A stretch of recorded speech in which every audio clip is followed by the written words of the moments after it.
Et nous allons passer maintenant à la partie scientifique de notre réunion. Et nous avons une séance dédiée aux jeunes chercheurs lauréats de l'Académie nationale de chirurgie.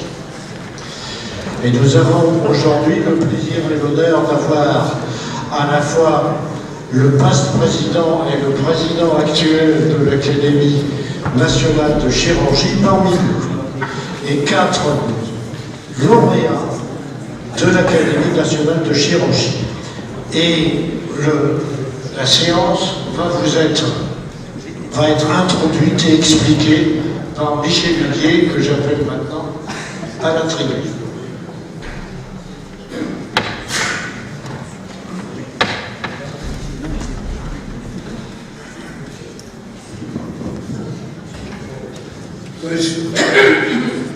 Monsieur le Président, Monsieur le Secrétaire perpétuel, chers consoeurs, chers confrères, Mesdames, Messieurs, en recherche clinique, en 1977, nous avons créé, avec notre collègue Jean-Marie Hay, des associations de chirurgiens universitaires et non universitaires.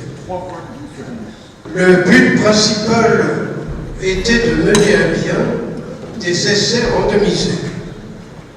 À côté de l'intérêt médical de ces essais, des principes précis ont assuré que le bénéfice des publications qu'on pouvait en tirer soit proportionnel au travail de chacun. Et ces principes ont assuré un formidable dynamisme aux travaux réalisés.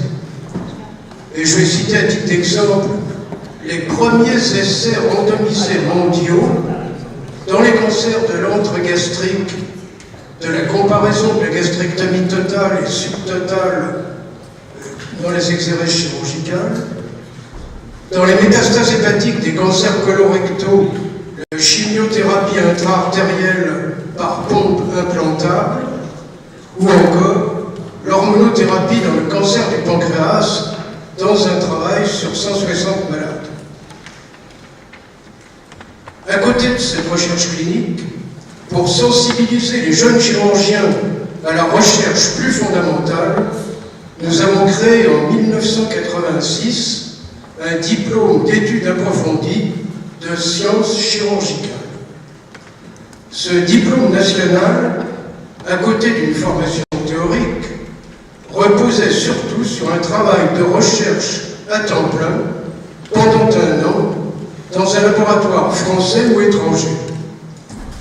Les objectifs de ce DEA, devenu master depuis, étaient premièrement de donner aux futurs chefs d'équipe hospitalo-universitaires une ouverture d'esprit dans des domaines aussi variés que l'immunologie, la génomique ou, tout récemment, la réalité augmentée. Et deuxièmement, de créer des liens entre des services cliniques de chirurgie et des unités de recherche. Et je terminerai cette brève introduction en citant 2 témoignages. L'un est celui d'un directeur d'unité INSERM qui écrivait, je cite, « J'ai accueilli d'autres internes venant de masters différents.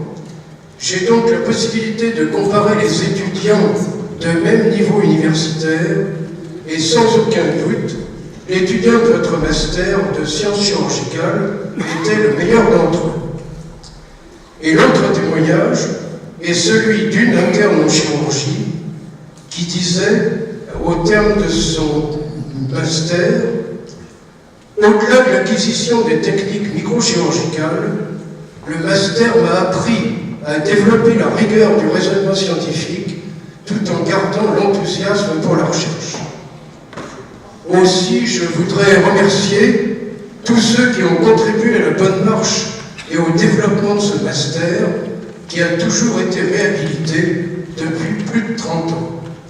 Et c'est avec plaisir que je laisse la parole à quelques-uns de nos plus jeunes collègues.